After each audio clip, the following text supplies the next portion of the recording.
रेसिपीमध्ये तुमच्या सर्वांचे स्वागत आहे। तर मी आज नाश्त्यासाठी बनवलेला एकदम कुरकुरीत आणि कमी तेलकट आणि हॉटेलसारखे परफेक्ट घरच्या घरी मेंदूवडे कसे बनवायचे आणि मेंदूवड्यासोबत खाण्यासाठी परफेक्ट असा दाटसर सांबर आणि मेंदूवडे सुद्धा वरून कुरकुरीत आणि क्रिस्पी आणि आतून जाळीदार। तर चला पाहूया मेंदूवडे आणि सांबर कसं बनवायचं ते। आता ह्या वाटीच्या प्रमाणानुसार मी काय केलेलं आहे, 1.5 वाटी सफेद उडदाची डाळ घेतलेली आहे। आपल्याला मेंदूवडा बनवायचा आहे तर अगोदर आपण डाळ भिजत घालूया। आता 1.5 वाटी डाळ घेतलेली आहे तर ही आता अगोदर आपण स्वच्छ धुवून घेऊया, कारण त्याच्यावरती अशी थोडीशी व्हाईटची पावडर असते। 2-3 पाण्याने ही डाळ धुवून घ्यायची।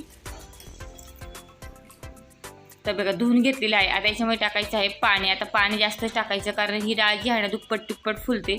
आता ही असंच आपल्याला 2 तास भिजत ठेवायची आहे। 2 तासामध्ये डाळ एकदम व्यवस्थित भिजते। आता मी सांबर बनवून घेऊया। आता सांबर बनवण्यासाठी मी घेतलेली आहे मसूरची डाळ। आता ही अशी ऑरेंज कलरची असते, तर ही अगोदर आपण काय करूया, धुवून घेऊया। तर याआधी आपण सांबर बनवलं होतं, तेव्हा सांबर बनवताना मुगाची डाळ आणि तुरीच्या डाळीचं बनवलं होतं। तर मुगाच्या डाळीच्या आणि तुरीच्या डाळीचं सुद्धा सांबर कसं बनवायचं याची लिंक मी डिस्क्रिप्शन बॉक्समध्ये देईलच, तुम्ही नक्की पहा। तर ही डाळ आता स्वच्छ धुवून घेतलेली आहे आणि इकडे मी एक कांदा असा उभा चिरून घेतलेली आहे। ती आता आपल्याला डाळीतच टाकायचं आहे, कारण याच्यातच ते कांदासुद्धा व्यवस्थित शिजतो आणि सांबारसुद्धा दाटसर होतं। तर चला आता मी पाणी टाकलेलं आहे। आता याला कुकरला आपलं शिजवून घ्यायचं आहे। आता स्लो गॅसवरती काय करायचं, 4 शिट्ट्या घ्यायच्या कुकरच्या। डाळ एकदम व्यवस्थित म्हणजे शिजते। तर चला आता मी झाकण लावते आणि कुकरच्या 4 शिट्ट्या घेते। तर कुकर एकीकडे लावला की एकीकडे काय करायचं, एक बटाटा मी सोलून असे बारीक तुकडे करून घेतलेले आहे आणि शेवग्याची शेंगासुद्धा घेतलेल्या आहे सांबारसाठी। आता प्रत्येकाची सांबार बनवायची पद्धत वेगवेगळी असते। कोणी त्याच्यामध्ये गाजर टाकतं, वांगं टाकतं किंवा भोपळासुद्धा टाकतात। तर मी फक्त शेवगा आणि बटाट्याचा वापर केलेला आहे। तर हे बघा थोडंसं मीठ टाकून आपण शिजवून घेतलेलं आहे, कारण डायरेक्ट आपण कुकरमध्ये जर टाकलं तर शेवगा आणि बटाटा खूप शिजतो। त्यामुळे तसं न करता मी वेगळ्या पातेल्यामध्ये शिजवून घेत असते नेहमी, म्हणजे अख्खे तसेच राहतात, मग खाताना छान लागतं। तर हे बघा आता आपण शिजवून घेतलेलं आहे। अगदी 10 मिनिटं एक वाफ दिली तरी पटकन शिजतं। आणि कुकरला 4 शिट्ट्या घेऊन बघा डाळसुद्धा अशी एकदम व्यवस्थित शिजली गेली पाहिजे, अजिबात अख्खी राहता नाही कामा नाही, काय नाही, एकदम परफेक्ट आपली डाळ जी आहे सांबारसाठी शिजलेली आहे। कारण डाळ जर व्यवस्थित शिजली ना की सांबारसुद्धा एकदम परफेक्ट आणि दाटसर होतं। तर चला आता ही डाळ जी शिजलेली आहे, शेंगा आणि बटाटा पण शिजलेला आहे। आता सांबार बनवण्यासाठी पाहू शकता मी काय घेतलेलं आहे, कोथिंबीर घेतलेली आहे, कढीपत्ता घेतलेला आहे आणि एक कांदा पुन्हा मी याच्यात एक घातला होता आपण, आणि एक कांदा इकडे पुन्हा मी उभा चिरून घेतलेला आहे। लसूण ठेचून घेतलेला आहे थोडासा, 1 चमचाभर मेथीचे दाणे आणि सांबारला मस्त आंबट गोड चव येण्यासाठी चिंच घेतलेली आहे आणि गूळ घेतलेला आहे। आणि इकडे काय केलं आहे, अर्धा टोमॅटो बारीक चिरून घेतलेला आहे स्वच्छ धुवून। तर चला आता हे सगळं रेडी आहे सांबार बनवून। तर चला आता सांबार बनवण्यासाठी आपण कढईत टाकूया 5 चमचे तेल। आणि सांबार जेवढं आटतं ना तेवढी त्याची टेस्ट जी आहे ना ती वाढत जाते। तर चला तेल गरम झालं की त्याच्यामध्ये आपण टाकूया अर्धा चमचा जिरे। आता फोडणी देताना गॅस काय करायचा, स्लो करायचा, म्हणजे फोडणी जळत नाही। अर्धा चमचा मोहरी, थोडीशी मी घेतलेली आहे हिंग पावडर 1-2 चिमूटभर, आणि हे 1 चमचाभर आपण घेतलं होतं मेथीचे दाणे, कारण सांबार म्हटलं की त्यात मेथीचे दाणे पाहिजेच। आणि 5 ते 6 लसूण पाकळ्या सोलून मी ठेचून घेतलेल्या आहेत। कढीपत्ता, लसूण नेहमी ठेचून घ्यायचा, म्हणजे त्याची चव जी आहे सांबारला छान बसते। आता फोडणी छान झाली की हा उभा चिरलेला कांदा थोडासा हाताने पुस करून टाकायचा, म्हणजे सांबारमध्ये तो व्यवस्थित मिक्स होतो। आता कांदा थोडासा हलकासा आपण परतून घेऊया स्लो गॅसवरच। ते कांदा थोडासा हलकासा परतून घेतला की आता याच्यातच अर्धा बारीक चिरलेला टोमॅटो जो आहे तो आता याच्यात चांगला व्यवस्थित मिक्स करून घ्यायचा। टोमॅटो त्याच्यामध्ये शिजला गेला पाहिजे, अशा पद्धतीने व्यवस्थित मिक्स करून घ्यायचा। त्यासाठी आपण काय करूया, 1-2 मिनटं त्याच्यावरती ठेवूया झाकण। चला झाकण काढून पाहूया। तर बघा चमच्याने तुम्ही असं मिक्स करून घेऊया, टोमॅटो शिजलेला आहे। आणि इथं आपण रेडीमेड सांबार मसाला आज वापरणार आहोत, तर 1-2 चमचे वापरलेला आहे सुहाना सांबार मसाला। अर्धा चमचा हळद पावडर आणि थोडंसं तिखटपणा येण्यासाठी 1 चमचाभर आपण वापरले आहे मिरची पावडर, कारण सांबार मसाला काय तिखट नसतं, त्यामुळे मिरची पावडर आपल्याला टाकावीच लागते, कारण थोडीशी आंबट गोड आणि थोडंसं तिखट सांबार असं की चवीलाही चांगलं लागतं। आणि ही शिजवून घेतलेली मसूरची डाळ आणि शिजवून घेतलेले शेवगा आणि बटाटा। आता सांबारमध्ये काय काय घालायचे, म्हणजे वांग, बटाटा, कोणी गाजर घालतं, भोपळा घालतं, हे प्रत्येकाच्या आवडीनुसार असतं। कारण एकदम पण एवढं जास्त घातलेलं आम्हाला आवडत नाही, त्यामुळे फक्त शेवगा आणि बटाटाच घालत असते नेहमी। तर चला हे बघा चिंच आणि गूळ, टाकूयात चवीनुसार मीठ. आता हे आपल्याला आटवून घ्यायचं आहे, पण त्या अगोदर आपण काय करूया, याला एक उकळी घेऊया. आणि सांबार जेवढं आटतं ना तेवढी त्याची टेस्ट ही जबरदस्त लागते. ते बघा उकळी आलेली आहे. आता 5 मिनिटं फक्त आपल्याला हे आटवून घ्यायचं आहे. एकदम परफेक्ट आपल्याला हॉटेल स्टाईल हे सांबार होतं.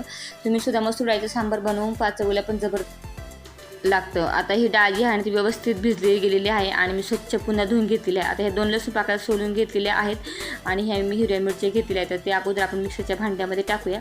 आता याच्यामध्ये टाकूया ही डाळ. आणि डाळ दळताना पण एक काळजी घ्यायची, अजिबात पाण्याचा वापर न करता ही डाळ दळायची. पाण्याचा वापर जर केला की तुमचं पीठ जे आहे ना ते पातळ होतं, मग मेंदूवडा व्यवस्थित बनत नाही, परफेक्ट त्याचा आकारसुद्धा येत नाही. आता हे पाणी न टाकताय बघा मी दळून घेतलेलं आहे. आणि दळताना पण कसं दळायचं, थोडंसं असं हाताला भसरट लागेल असं, किंवा थोडंसं तुम्ही असं रवेदार, जसं आपण इडलीसाठी दळतो ना रवेदार, अगदी त्याचप्रमाणे हे दळायचं आहे. कारण जेव्हा तुम्ही खूप असं बारीक पीठ दळून घेता ना तेव्हा काय होतं, मेंदूवडा तळताना तो तेलकट होतो. त्यामुळे दळताना पण थोडंसं रवेदार म्हणजे थोडंसं भस्त्रट दळायचं. हे बघा असं हाताला लागलं गेलं पाहिजे, अशा पद्धतीने हे दळून घ्यायचं. आणि दळताना पाण्याचा वापर अजिबात करायचा नाही. खूपच जर तुम्हाला वाटलं तर साधारण 1 चमचाभर तुम्ही पाण्याचा वापर करू शकता, पण शक्यतो जर डाळ चांगली भिजली तर पाण्याचा वापर करावा लागत नाही, व्यवस्थित बारीक होतं. त्यामुळे डाळसुद्धा व्यवस्थित भिजून द्यायची. ते बघा आता हे सगळं मी बारीक करून घेतले आहे डाळ. त्याच्यामध्ये टाकायचं 1 चमचा ओवा, थोडीशी बारीक चिरलेली कोथिंबीर, चवीनुसार मीठ आणि एक किंचित सोड्याचा पण वापर करताना अगदी किंचित करायचा आहे, जास्त करायचं नाही.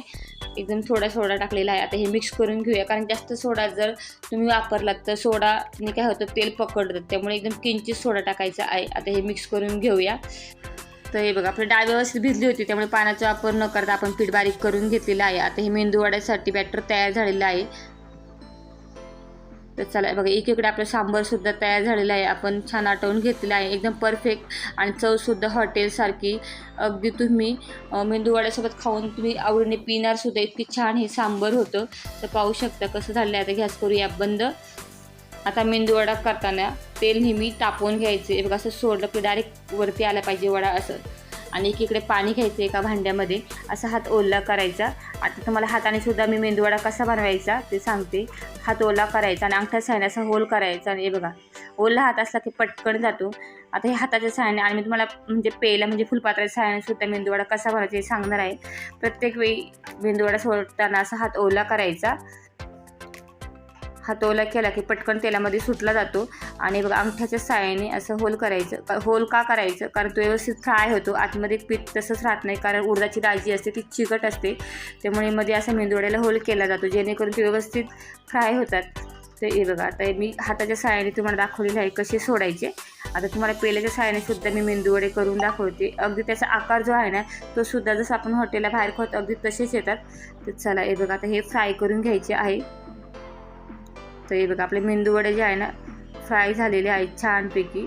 जर तेल तुमचं थंड असेल ना तर मेंदूवडा जेव्हा तुम्ही तेलात सोडतात तेव्हा तो डायरेक्ट कडे खाली चिकटतो. त्यामुळे तेल तापवून घ्यायचं आणि मगच मेंदूवडे जे आहे ते फ्राय करून घ्यायचे. तर हे बघा हे झालेले आहे.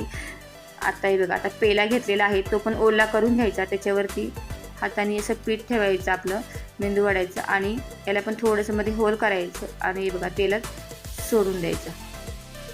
तर पुन्हा दुसरा मेंदूवडा करताना ओला करून घ्यायचा. ओला का करून घ्यायचा, पीठ त्याला चिटकावा नाही म्हणून, कारण हे उडदाच्या डाळीचं पीठ चिकट असतं. आणि मध्ये होल करून तेलात सोडायचं. हे बघा अशा पद्धतीने प्रत्येक वेळी ओला करून घ्यायचं. पेला म्हणजे काही भागात त्याला फुलपात्र असं म्हणतात, किंवा तुम्ही आपली चहाची गाळण असेल त्याचा सुद्धा वापर करू शकता. तर चालेल हे बघा एकदम साधीसोपी ट्रिक आहे. जर ज्यांना हाताने जमत नसेल त्यांनी असं पेल्याचा वापर करून मेंदूवडे बनवू शकता. आणि आकारसुद्धा अगदी तुम्ही हॉटेलला खाता अगदी तसाच येतो. तर हे बघा आता हे पण आपण फ्राय करून घेऊया.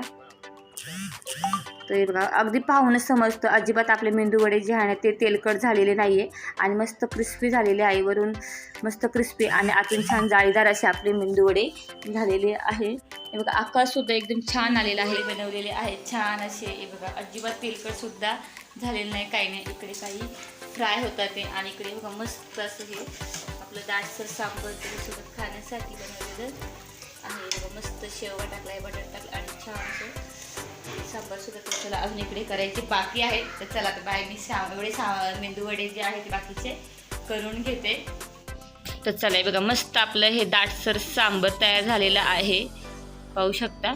आणि आपले मेंदूवडे पाहून घ्या, अजिबात तेलकट सुद्धा झालेले नाही, काय नाही. आणि आकाशसुद्धा छान आलेला आहे आणि आतून पण पाहू शकता अजिबात तेल पकडलेलं नाही आणि मस्त जाळीदार झालेले आहे. कोणताही मेंदूवडा पहा तुम्ही बघा. तर तुम्ही सुद्धा सांगा मेंदूवडे कसे झालेले आहे. आता मेंदूवडा खायचा कसा, अगोदर डिशमध्ये खाल्ली थोडं सांबार टाकायचं आणि त्याच्यावरती असे वडे ठेवायचे, त्याच्यावर पुन्हा सांबार टाकायचं, म्हणजे मेंदूवडा जो आहे ना तो व्यवस्थित सांबारमध्ये भिजतो, त्यामुळे खायला सुद्धा नंतर ना मग भिजल्यानंतर ना छान लागतो.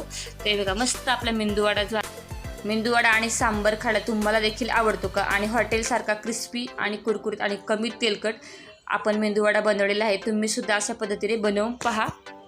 पाहण्यासाठी तुम्ही देखील प्रतिभा रेसिपी यूट्यूब चॅनलला सबस्क्राईब करा आणि हा मेंदूवडा कसा झालेला आहे कमेंट करून नक्की सांगा.